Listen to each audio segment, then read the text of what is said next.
le plan de désengagement de la MONUSCO a été signé le 21 novembre 2023 et il a été endossé par le Conseil de sécurité avec notre nouveau mandat qui est la 27-17 qui a renouvelé notre mandat pour un an. Et il a dit qu'on est d'accord avec ce que vous avez signé entre le gouvernement et les Nations Unies, en particulier MONUSCO. Et on commence le désengagement avec une première phase, et cette première phase, ça sera le Sud Kivu. Et avec le Sud Kivu, il y a plusieurs bases qui doivent être remises ou bien au FARDC ou bien à PLC. Et là, dans le contexte des discussions au niveau central à Kinshasa, mais aussi au niveau des autorités provinciales, il a été fait une décision que pour cette base-ci, ce sera la police nationale congolaise qui va recevoir la base.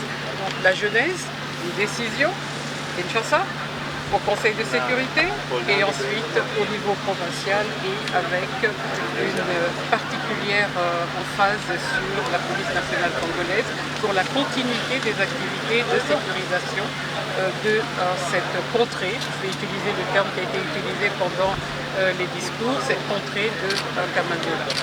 Concrètement, ce qui est laissé ici, c'est cette base que vous voyez. C'est une base qui est pleinement opérationnelle.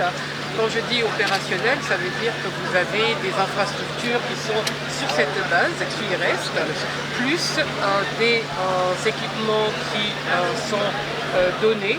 Et dans les équipements, il y en a en particulier un pour lequel on doit remercier le contingent pakistanais parce que tous les équipements normalement des pays qui viennent avec leur matériel et équipements appartiennent au pays. Et quand ils repartent, quand ils ont terminé leur mission, ils repartent avec leurs équipements. Et dans le contexte ici, il y a 2 véhicules qui sont laissés par le contingent pakistanais pour faciliter le travail de la police ici. Et en plus de cela, nous avons parlé d'une construction qui est en cours, qui doit être finalisée. C'est pour faciliter le travail de la police avec une infrastructure qui va être terminée à un moment donné et va aider à contribuer à un rapprochement, encore une fois, de la population et de la police nationale congolaise. Alors, le bilan en tant que tel, vous voulez me le faire faire sur 20 ans. Je vais être très court. Cette base-ci, pour laquelle nous sommes aujourd'hui précisément en train de remettre la base, on l'entend, on le voit, nous sommes tous ici, il n'y a pas de problème. Nous sommes tous là. Alors qu'en 2005, lorsque cette base a été installée, il y avait plein de problèmes, il y avait des combats, les gens ne pouvaient pas circuler comme ils le voulaient. Aujourd'hui, nous sommes tous arrivés ici et de ce que j'ai vu, les gens sont installés tranquillement, relax. Alors ça, c'est une contribution majeure.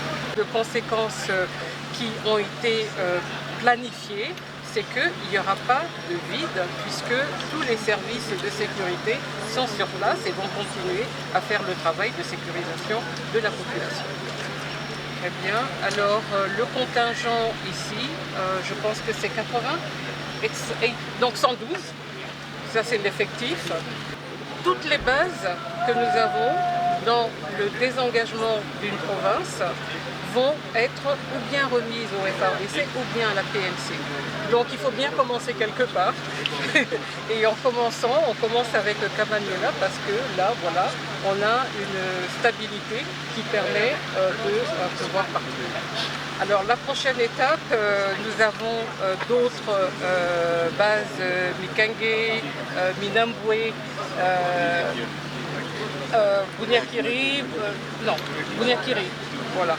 Enfin, il y a plusieurs étapes et en fait, au fur et à mesure que les fermetures vont se faire, nous avons ensemble avec les autorités décidé que ça sera communiqué, donc vous aurez l'opportunité de voir quelles sont les prochaines étapes de fermeture des bases. Alors, tout ce que je peux dire, c'est que nous, notre partenaire, ce sont les FARDC et la PLC, et nous travaillons avec ce que notre mandat nous demande, fait du Conseil de sécurité, de travailler avec les FARDC et la PLC.